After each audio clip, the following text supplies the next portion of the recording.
بسم اللہ الرحمن الرحیم۔ آج آپ کے لیے خوشخبری ہے۔ اس سے پہلے بات کرتے ہیں درود ابراہیمی کی فضیلت کی۔ دیکھیں، درود ابراہیمی کو یہ شرف حاصل ہے، یہ اعزاز حاصل ہے کہ اس پر اجماع امت ہے اور اجماع علماء ہے کہ تمام درودوں سے افضل درود ابراہیمی ہے، اور اس کو تمام درودوں کا سردار کہا گیا ہے کیونکہ تمام درودوں کی روحانیت اس میں موجود ہے، تمام درودوں کا نور اس میں موجود ہے، تمام درودوں کی برکات اس میں موجود ہیں، تمام درودوں کا فیض اس میں موجود ہے، اور تمام درودوں کی تجلیات اس میں موجود ہیں۔ اور سب سے بڑی بات یہ ہے کہ یہ وہ عظیم درود پاک ہے کہ جو خود صاحب درود یعنی کہ نبی پاک علیہ الصلوۃ والسلام کی زبان اقدس سے نکلا ہے۔ یہ وہی بابرکت درود پاک ہے کہ جسے حضور نبی پاک علیہ الصلوۃ والسلام نے نہ صرف خود پڑھا بلکہ اپنے صحابہ کو پڑھنے کا حکم ارشاد فرمایا،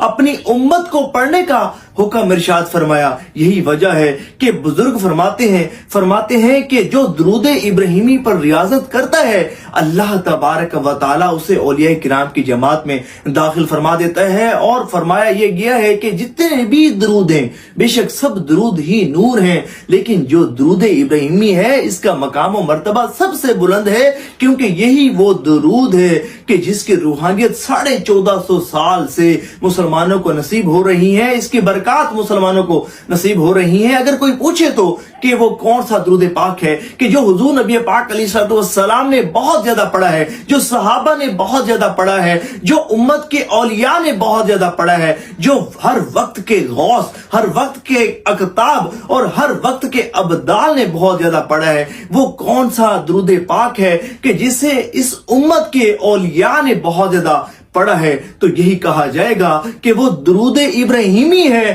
اور فرمایا یہاں تک گیا کہ درود ابراہیمی یہ وہ بابرکت درود پاک ہے کہ جو اس پر ریاضت کرتا ہے اللہ تبارک و تعالی اسے اپنے اولیاء کرام کی جماعت میں داخل کر لیتا ہے، کیونکہ بہت سارے بزرگ ایسے گزرے ہیں کہ جن کی ولایت درود ابراہیمی پر تھی، اور یہ درود پاک اتنا خاص درود پاک ہے اور اللہ تبارک و تعالی کو اتنا پیارا ہے کہ اللہ تبارک و تعالی نے نماز میں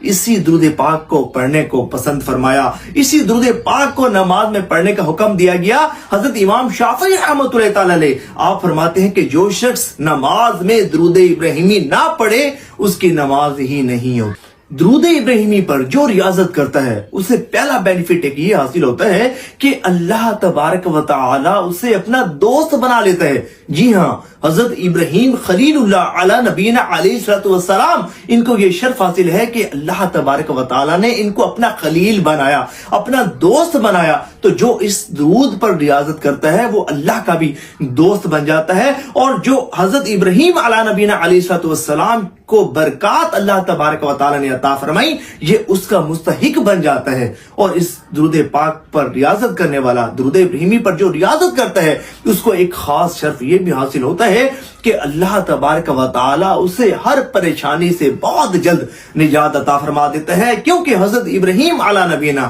علیہ الصلوۃ والسلام کی ذات بابرکات یہ وہ ذات ہے کہ اللہ تبارک و تعالی نے ہر مشکل کو ان کے لیے آسان فرمایا، ہر پریشانی میں ان کی مدد فرمائی۔ آپ وہ واقعہ دیکھیے سورۃ انبیاء آیت نمبر 69 کہ جب حضرت ابراہیم خلیل اللہ علی نبینا علیہ الصلوۃ والسلام کو آگ میں ڈالا گیا تو اللہ تبارک و تعالی نے آگ سے فرمایا، اے آگ تو ابراہیم پر سلامتی والی ہو جا، عافیت والی ہو جا۔ گویا کہ جو درود ابراہیمی پر مدامت کرتا ہے، جو درود ابراہیمی پر ریاضت کرتا ہے اللہ تبارک و تعالی اسے دنیا کی آگ سے بھی محفوظ رکھتا ہے، اور اسے آخرت کی آگ سے بھی محفوظ رکھتا ہے، اسے شریر لوگوں کے شر سے بھی محفوظ رکھتا ہے، اسے جابر لوگوں کے جبر سے بھی محفوظ رکھتا ہے، اسے ظالم لوگوں کے ظلم سے بھی محفوظ رکھتا ہے۔ اور درود ابراہیمی پر ریاضت کرنے والے کو یہ شرف حاصل ہوتا ہے کہ بڑے بڑے ظالم اور جابر لوگوں کی گردنیں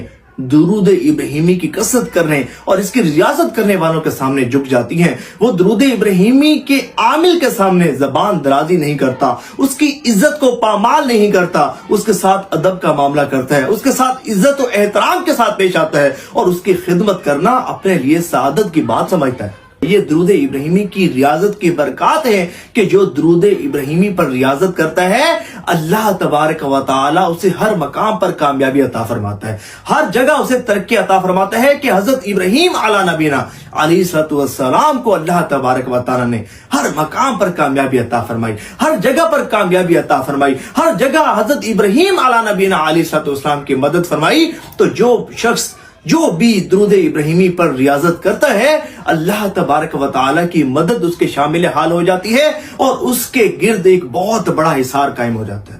اس کے خاندان کے گرد ایک بہت بڑا حصار قائم ہو جاتا ہے، اس کے آل اولاد کے گرد ایک بہت بڑا حصار قائم ہو جاتا ہے، اس کے کاروبار، اس کی صحت اور اس کے راؤنڈ اباؤٹ ہر جگہ ایک بہترین حصار قائم ہو جاتا ہے۔ جو درود ابراہیمی پر ریاضت کرتا ہے اسے اللہ تعالی کی امان نصیب ہوتی ہے اور اس پر جتنی بھی گرہیں لگی ہوں درود ابراہیمی کی ریاضت کرنے کی برکت سے، درود ابراہیمی کی کثرت کرنے کی برکت سے تمام بندشیں کھلنا شروع ہو جاتی ہیں، تمام گرہیں کھلنا شروع ہو جاتی ہیں۔ وہ بندشیں کسی بھی صورت میں ہوں، خواہ وہ نظر بد ہو، خواہ وہ جناتی معاملات ہوں، خواہ وہ عذیبی معاملات ہوں، خواہ وہ اثراتی معاملات ہوں، خواہ وہ کسی بھی قسم کی بندش ہو، وہ صحت کی بندش ہو، وہ کاروبار کی بندش ہو، وہ رشتے کی بندش ہو، وہ اولاد کی بندش ہو، سب گرہیں، سب بندشیں آہستہ آہستہ ٹوٹنا شروع کر دیتی ہیں۔ ابھی پچھلے دنوں ایک بہن نے رابطہ کیا اور وہ بتاتی، پچھلے دنوں انہوں نے رابطہ کیا تھا شاید چند ہفتوں پہلے، اور وہ کہتی ہیں کہ میرا رشتہ نہیں ہوتا، کئی رشتے آئے اور جو ہے وہ دیکھ کر چلے جاتے ہیں، بڑے عاملین سے میں نے رجوع کر لیا، بڑے پیسے کھلا دیے، بہت پیسہ خرچ کر لیا، لیکن میرا کام نہیں بنتا۔ میں نے کہا میری بہن درود ابراہیمی پڑھو اور یقین کامل کے ساتھ پڑھو۔ 313 مرتبہ میں نے ان کو درود ابراہیمی پڑھایا، اجازت کے ساتھ پڑھوایا، اور الحمدللہ رب العالمین ان کا میسج آیا اور وہ کہتی ہیں کہ وہ کام کہ جو بڑے بڑے نامی گرامی عاملین سے نہ ہو سکا، میرے رشتے پر بہت سخت بندش تھی، اس کی کاٹ کوئی نہ کر سکا، اگر میرے رشتے کی کاٹ ہوئی تو وہ درود ابراہیمی کی برکت سے ہوئی، اور الحمدللہ رب العالمین میرا رشتہ بہت اچھی جگہ ہو گیا۔ سبحان اللہ۔ تو درود ابراہیمی یہ اللہ تبارک و تعالی کا ہم پر بہت بڑا احسان ہے، امت محمدیہ پر بہت بڑا احسان ہے کہ اس میں ہر خیر کے خزانے ہیں۔ اگر کوئی شخص ایسا ہے کہ جو چاہتا ہے کہ اللہ تبارک و تعالی اسے بہت زیادہ نعمتیں عطا فرمائے، اس کے رزق روزی میں بہت زیادہ وسعت عطا فرمائے، اس کا دسترخوان وسیع ہو جائے، کوئی شخص ایسا ہے کہ لوگوں سے مانگتا ہے اور چاہتا ہے کہ لوگوں کو دینا شروع کر دے، وہ درود ابراہیمی کی ریاضت شروع کر دے، وہ درود ابراہیمی کی کثرت شروع کر دے، کیونکہ یہ فیضان ہے کہ جو درود ابراہیمی پر ریاضت کرتا ہے اللہ تبارک و تعالی اس کی نعمتوں میں اضافہ کرنا شروع کر دیتا ہے۔ اور ایک بہت بڑی خاص بات یہ کہ جو درود ابراہیمی پر ریاضت کرتا ہے اللہ تبارک و تعالی اسے لوگوں میں معزز بنا دیتا ہے، وہ عزت والا بن جاتا ہے۔ ابھی پچھلے دنوں مجھے ایک میسج آیا، درود ابراہیمی کوئی پڑھنے والے تھے، انہوں نے بتایا کہ الحمدللہ رب العالمین جب سے درود ابراہیمی پڑھنا شروع کیا ہے ایسی ایسی جگہوں سے عزت مل رہی ہے کہ جہاں سے عزت ملنے کا سوچا بھی نہیں تھا۔ یہ وہ بابرکت درود پاک ہے کہ جو اس پر ریاضت کرتا ہے اللہ تبارک و تعالی اسے تذکیر خلائق عطا فرما دیتا ہے، اسے مستجاب الدعوات بنا دیتا ہے کہ حضرت ابراہیم خلیل اللہ علی نبینا علیہ الصلوۃ والسلام مستجاب الدعوات تھے کہ آپ نے جتنی بھی اللہ تبارک و تعالی سے دعائیں مانگی اللہ تبارک و تعالی نے آپ کی دعاؤں کو قبولیت سے مشرف فرمایا۔ یہ صدقہ ہے حضرت ابراہیم خلیل اللہ علی نبینا علیہ الصلوۃ والسلام کی دعاؤں کا کہ جو بھی درود ابراہیمی پر ریاضت کرتا ہے اللہ تبارک و تعالی اسے درود ابراہیمی کا فیضان ایسا نصیب فرماتا ہے کہ وہ مستجاب الدعوات بن جاتا ہے اور اس کی دعائیں قبول ہونا شروع ہو جاتی ہیں۔